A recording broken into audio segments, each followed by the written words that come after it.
Hey everyone, and welcome back to DigiNews, the weekly series where we talk about all updates regarding the Digimon card game. First of all, I just want to say a huge thank you for the support on the first episode. Personally, I didn't really think it would connect with a lot of you because I feel like a lot of you guys already know a lot of the information, but it seems like you guys really enjoyed it, so I'm going to continue making DigiNews weekly as long as there is actually news to talk about, essentially. Let's get straight into the topics. We've got quite a big week because Bandai did a pretty big stream on Tuesday, I believe it was, which showcased a lot of stuff which we'll talk about today. So for the topics that we have today, we have EX5 Dusk and Dawn cards have been revealed alongside of the cover card. BT15 has also officially been revealed, showcasing all the major points in the set. Limited Pack 1 has also been announced, showcasing a lot of new upcoming cards for the Digimon Ghost Game anime. Illustration Competition 2023 has been revealed, and there are going to be some brand new promos to look out for. BT13 has just got a major update with its ace cards that are box stoppers in the set. We'll talk about that shortly. And then also Event Pack 5 for Ultimate Cups and Regionals in the worldwide audience has been revealed. Anyways, let's get straight into the first one. It's a pretty big one. It's the EX5 Dusk and Dawn cards. EX5 cards have started to be revealed, mostly in part because of the live stream that happened with all the Bandai card games this past Tuesday. Got quite a lot of EX5 to talk about, but the first one that I want to talk about is the cover card. I previously mentioned it in the first episode of DigiNews, and now we've got the actually revealed. So I'm going to go over it because it's kind of, let's say, a little bit crazy. Metal Garurumon X Antibody can digivolve with one from Metal Garurumon. It has blocker.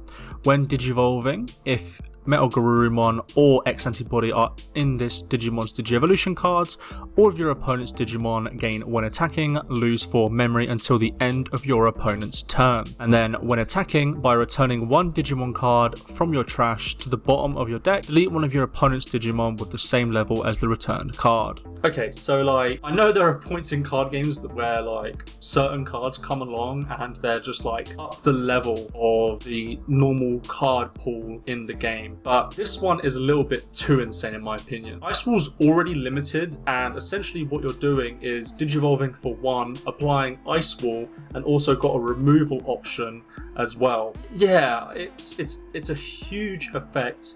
Especially for this type of game, and I've talked about this quite a lot with a couple of the people that I play with, and they've it's kind of just like either all the cards in EX5 and onwards have this sort of power level to them, which I think will be a bad thing because let's face it, if all the cards are as powerful as this, might stop playing Digimon in general. I think one or two things is going to happen with this card. This card stays legal because everything else is insane, or the second one is that this card gets limited on the first week because this is let's just say a little bit too good. Anyways, let's go over the Dusk and Dawn cards because I think they're quite unique, and I think it's a showcase of what EX5 is primarily going to be about. Coronamon is a level 3 that can digivolve from any level 2 with Light Fang or Nightclaw in its trait for 0 cost. At the start of the main phase, if you have a tamer with the Nightclaw or Light Fang trait, you can gain 1 memory. Its inherited effect is that main,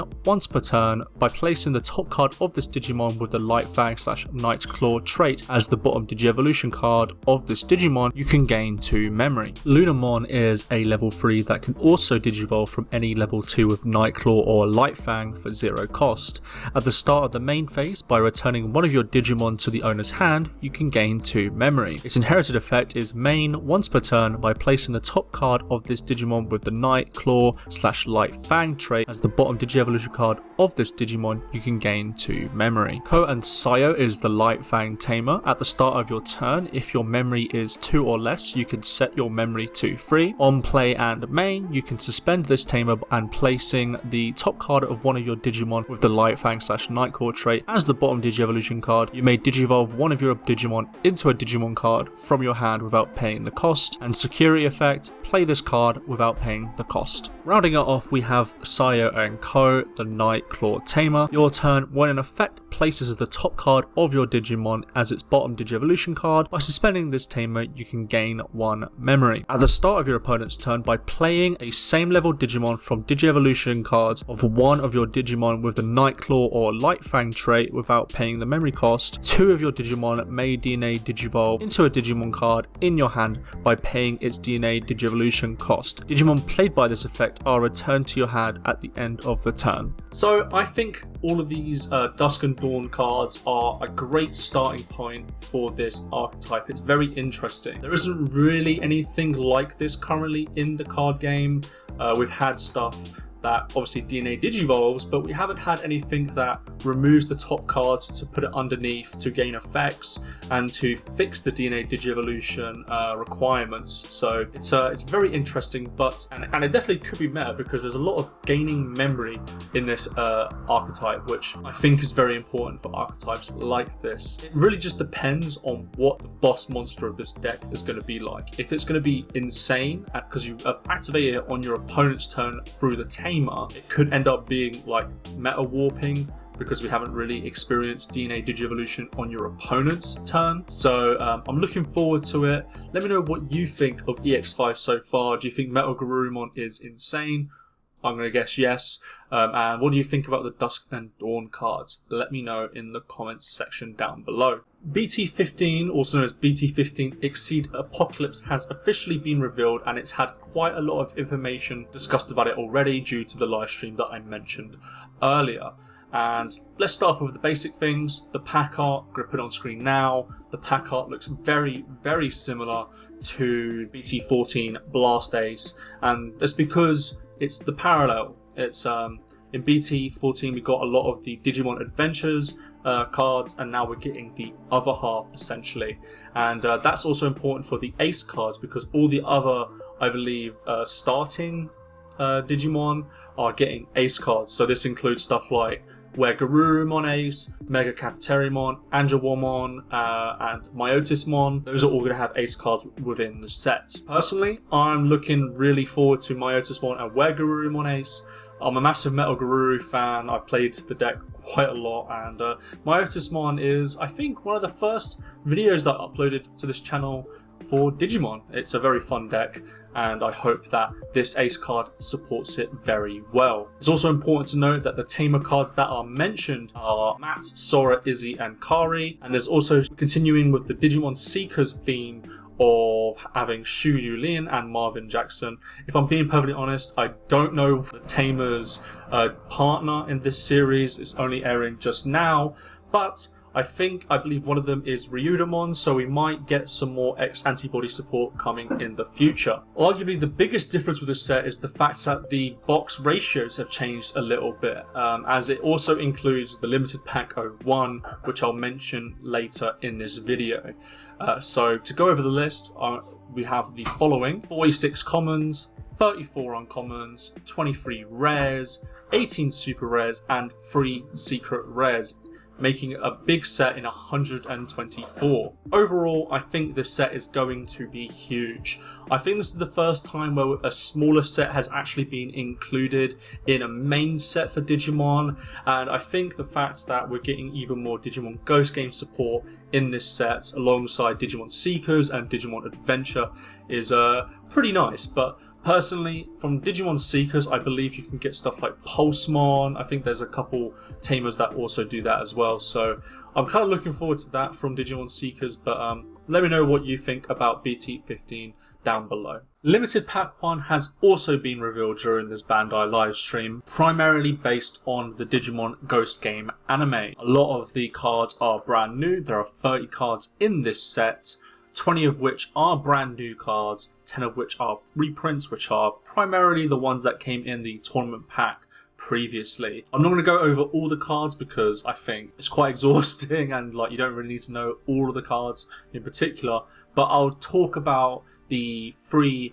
main lines being Jellymon, Angora, and the Siriusmon Ace. So let's get straight into that. Jellymon is a level 3 with the effect start of your main phase if you have 7 or less cards in your hand, draw 1, and inherited when attacking if you have several less cards in your hand, draw another. Tesla Jellymon is a level 4 with when attacking, by trashing 1 blue card from your hand, this Digimon can't be deleted in battle until the end of the turn, and its inherited effect when attacking, if you have 7 cards or less in your hand, draw 1. Thetismon is a level 5 with on play and when digivolving, by trashing 2 cards from your hand, unsuspend one of your Digimon and one of your Kirishiro, and this Digimon gains blocker until the end of your opponent's turn. Inherited all turns and once per turn, when you trash a card with Jellymon in its text from your hand, you may unsuspend this Digimon. Amphimon Ace is level 6, it has the counter blast digivolve effect like most aces do. On play and when digivolving, you may trash up to 4 blue cards in your hand. For each card trashed by this effect, trash any 1 card from under your opponent's Digimon or Tamers. Then return one of your opponent's Digimon or Tamers with no cards under it to its owner's hand. And when attacking, by returning 3 cards with Jellymon in their text from your trash to the bottom of your deck, this Digimon gains security attack +1 for the turn. So I think this Jellymon support is pretty good and helps one of the biggest weaknesses of the deck, which is the fact that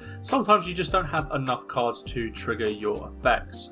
A lot of the early levels, such as the Jellymon and the Tesla Jelly, allow you to draw cards quite consistently, which is a really big help for the deck instead of just relying on Tamers and other effects. The Thetismon and Amphimon Ace are both really good offensive and defensive cards.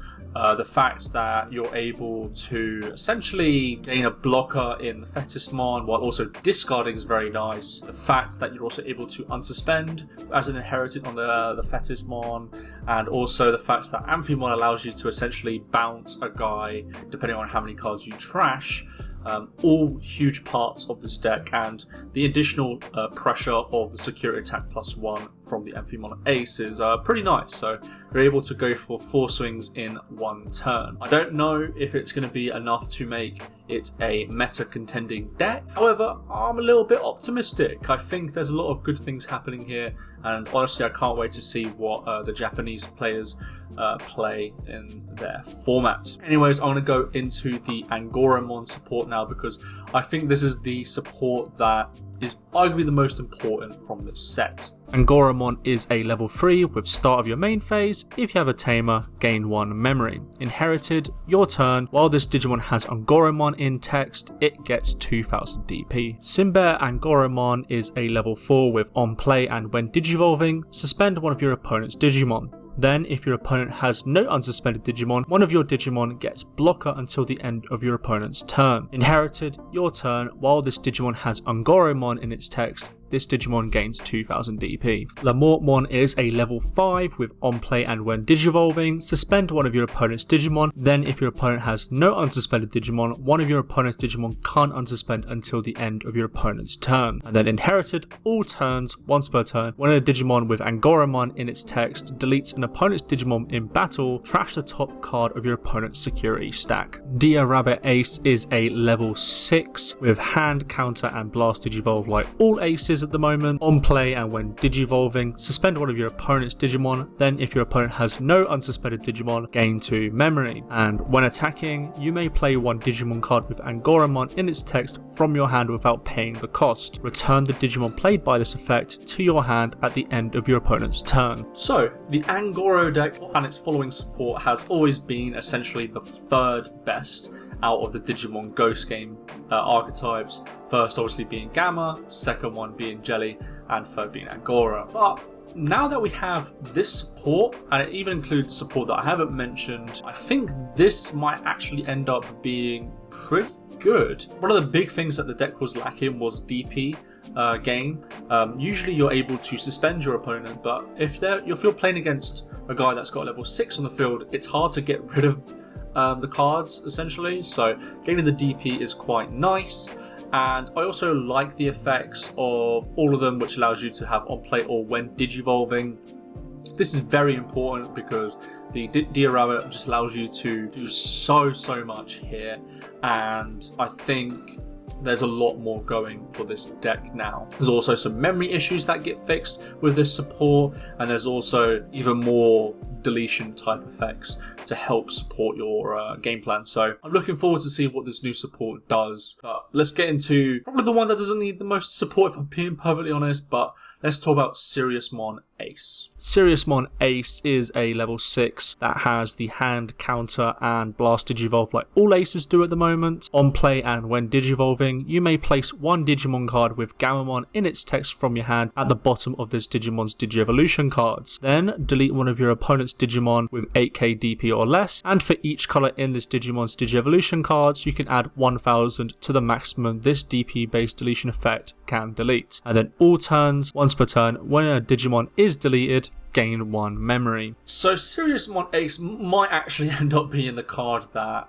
Gammamon really needed. It's interesting, right? Because a lot of the cards in that deck are very strong as it is, but now we've got a way to be a lot more defensive while also still being offensive in the deck. Usually, like with these builds, if we look at Japanese results, it's always a red and purple base. So essentially, with this effect, you're able to delete something with 10k DP, which is pretty much a lot of the field already, but there's other support that I'm not mentioning here, which is the Bokomon here, which allows you to do some additional effects, but that's white, so you can also splash that in as well.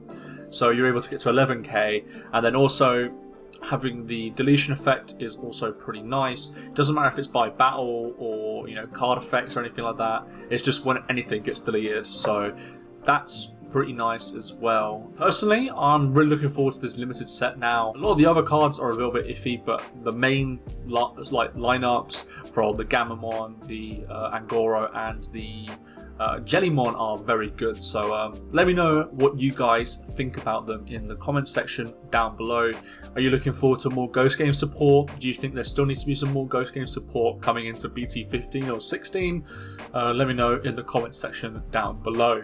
Illustration Pack 2023 has just been revealed, and while it's not a huge deal, it really depends on what cards are being picked and the artwork this time. But at the moment, we've got a couple of cards that have been revealed. We've got the Lady Devimon, I believe it is, the Samba Angoromon, the Tesla Jellymon, and I'm sure there's going to be a lot more being announced relatively soon. For me, I really do hope that these cards are textured and hollow this time. I think in the previous versions, they were all like, not even shiny, I think they weren't even hollow. So I would love for them to be more, look more premium, because if I'm being perfectly honest, I think these cards kind of deserve it. I mean, it's a competition, and I think these cards need to be showed off in the best way they can. So I'm really hoping that these cards end up being hollow and textured. I've also got an update for the BT13 Ace cards. If you didn't watch the previous episode of DigiNews, but summarize very quickly, BT13 is very close, and we also got confirmation that we're going to have the Ace cards, the first Ace cards in the War Grey and the Metal Garurumon be included in this set. Now, when I first made the video, we didn't have any confirmation if those cards are going to be legal for BT13 or not. Well, it's been confirmed now. We're able to play with the BT13 Ace cards straight away, which is it's quite nice, and it opens up a little bit of a conversation to the fact that our meta is becoming more and more different to the Japanese meta. Of course, we get the same releases, but we're getting things differently now. So I believe the RB booster pack or resurgence pack was supposed to come out before BT13, but now BT13 is out first and the resurgence booster pack comes out after. So I think it's going to be very interesting looking at the meta from this point onwards. I'm going to assume that there's going to be some more changes happening as well. So let me know what you think about the Ace cards being legal once BT13 is released. The final thing that I want to be discussing today in one of our topics is the fact that Event Pack 5 has just been revealed, and for once, I must admit, I'm surprised, Bandai. You've put in some really decent cards. I think a lot of these cards are meta worthy, but there are obviously some that aren't. Can't win them all, obviously. But some of the ones that I like are the Blazing Memory Boost, the Flame Hell Scythe, and the Rise Greymon X Antibody. I think these are all perfect cards to include in an event pack, because these cards are in the meta in some way, shape or form. Just seeing them get a different holo treatment is very important. Obviously there are some weirder ones. There's like the Matashida, the Ignite-mon, the Mamemon, Dracomon, Alice McCoy. Like, I don't think these cards are very worthy, if I'm being perfectly honest, of an event pack, but there isn't as much as I expected. I think all the other cards are pretty decent. So I think, in my opinion, I just want to see event packs having more meta cards in them, because it's an event pack, right? The only way you're going to get these event packs is by going to these large events like Ultimate Cups and Regionals. So I just think it makes sense for them to have better pricing. The event pack 6 was to come out, and it had stuff like from BT13 and 12, like the Royal Knight stuff maybe. A lot of the other stuff in BT13 that is going to be meta defining. I think that would be maybe like the Marcus Damon, for example. That might be a good choice as well. I would love to see those cards be added into the event pack, because it makes sense then. But let me know what you think about event packs in general and this event pack as well. I think, again, it's a good event pack. It's way better than we've had before. At least it's not the hybrid stuff. I can't believe they did, like, I think it was event pack 3 and you just had hybrids in there. I don't know what they were thinking with that, but at least they've, I assume, heard the feedback on these and have made improvements. So let me know what you think about it in the comment section down below. Finally, this week, worst take, there isn't one. I'm surprised. I feel like this week has been pretty good for everything. Bandai's been very good with the news and being honest about like future products, and also clarifying some things about BT13, and also listen to feedback on event packs in general. Not really a worst take this week, it seems, but I do have, as usual, a video that you should go watch from another Digimon creator on YouTube down below. And with that being said, thank you for watching another episode of DigiNews. I've made a lot of changes this time around, and I think the changes show. We've got brand new screens and everything like that, showcasing now, so I think the presentation has definitely gone up a lot. And let me know what you guys think in the comments section down below. If you are new here and you really did enjoy this video, please do like and subscribe. It really does mean a lot. We're almost at 1,100 subscribers, which is huge for me. And yeah, thank you guys for watching, and I'll see you guys in the next episode of DigiNews.